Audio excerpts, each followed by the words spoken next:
Hey budget gardeners, Vita Loca here. Join me today as we sow some geranium seeds. So let's go.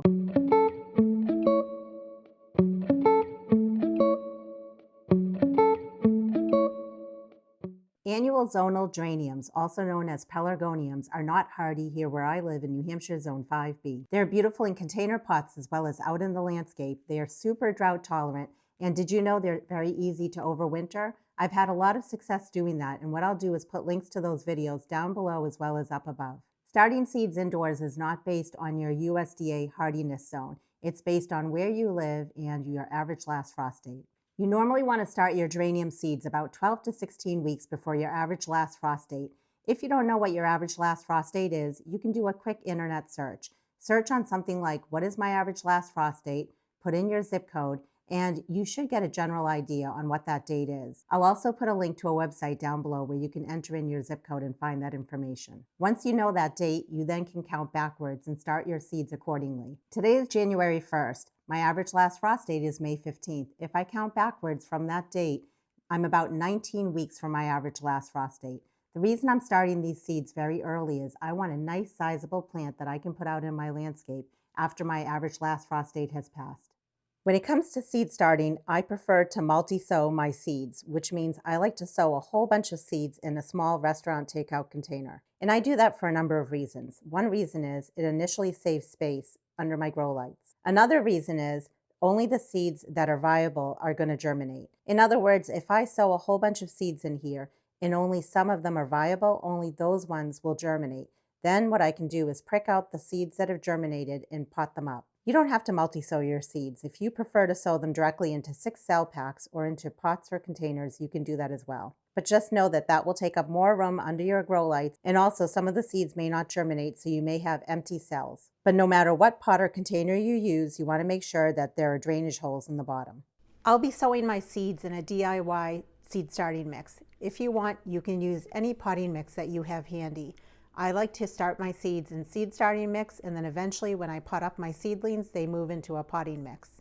For my seed starting mix, I like to use 2 parts of peat moss, but you can use cocoa coir if you like.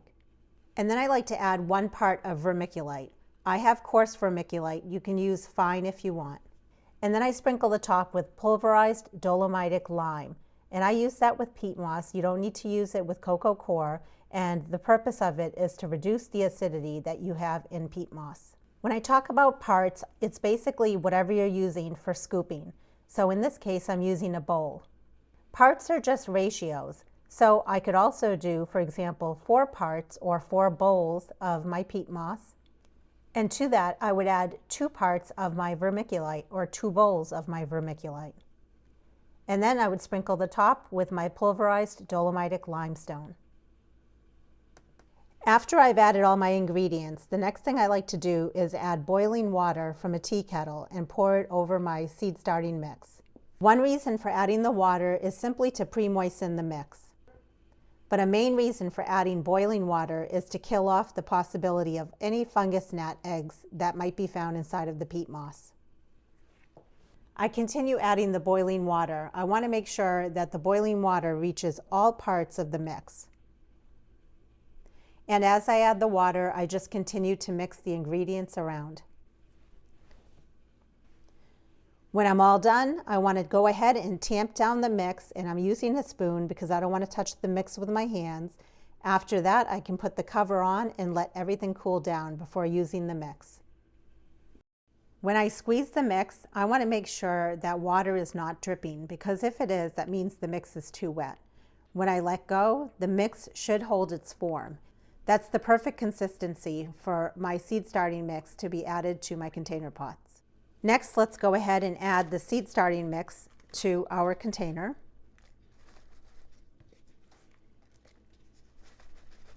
And then I want to press down lightly. And the reason we're doing that is so that we're eliminating any air pockets that might be in here. These are the seeds that we'll be sowing today. These are seeds that we collected together, and I made a video showing my process on how to collect geranium seeds. I'll put a link to that video down below. Check out the description. I'll put links to a few websites that I recommend where you can buy some geranium seeds. Here's a close-up of what the geranium seeds look like. These are seeds that I collected myself, so the likelihood of all of them being viable is not very high, but as long as some of them germinate for me, I'll be very happy with that. I'm not worried too much about spacing. I'm just spacing them out enough because I don't want the seeds to touch each other. If you were placing these in, let's say, a 6-cell pack, you could put probably 1, if not 2 seeds in each cell. If I had to guess, I have maybe about 12 to 15 seeds here. The seeds are a brownish red color, so you can see them on the top layer here. I have them spaced out just enough. You want to sow your geranium seeds between 1/8 to 1/4 of an inch deep. So what I'm going to do now is just add a very light layer of the seed starting mix to the top. Another thing I could have done if I wanted to was I could have used the back of a pen and made small little holes that are about 1/4 inch deep, and then I could have sown the seeds into each of those holes. That method would be fine as well. And now I'm going to press down again very lightly because I want to make sure that the seeds make good contact with the seed starting mix. Something that's optional that you could do at this point is add a light layer of fine vermiculite, which would help manage the moisture, prevent disease, and allow a little bit of light to penetrate. I'm going to skip that step because I've never done that before when sowing geranium seeds, and I've had success without the vermiculite. I'm going to add a label to my pot just so that I know what seeds are in here and the date that I sowed the seeds. I also put the same information in my Google document spreadsheet that I have, where I track all the seeds that I sow, when I sowed them, and that way next year if I decide I need to sow the seeds a little bit later or a little bit earlier, I can adjust accordingly. I have a small hand pump sprayer that I'm going to use. I want to spray the top of the seed starting mix just so that there's a little bit additional moisture. And since the seeds are not on the very top, since we covered them a little with the seed starting mix, I'm not too concerned about the stream. The stream can be a little bit heavier and it's fine. It's not going to move the seeds around. Next, I want to cover the seed starting mix with some sort of a humidity dome. In this case, I'm using the top of my restaurant takeout container. You can see that it's clear. I could also use something like plastic wrap. Whatever you use, it should be clear, and what it's doing is it's allowing light to come in, but it's also allowing the seed starting mix or the potting mix to retain and hold some of the moisture. It makes it a nice humid environment in there, which is perfect for those seeds to want to germinate. Here I have a seedling heat mat that's plugged in and it runs 24 hours a day. We're going to be placing our geranium seeds on top of the seedling heat mat. Geranium seeds like a soil temperature between 70 and 75 degrees Fahrenheit.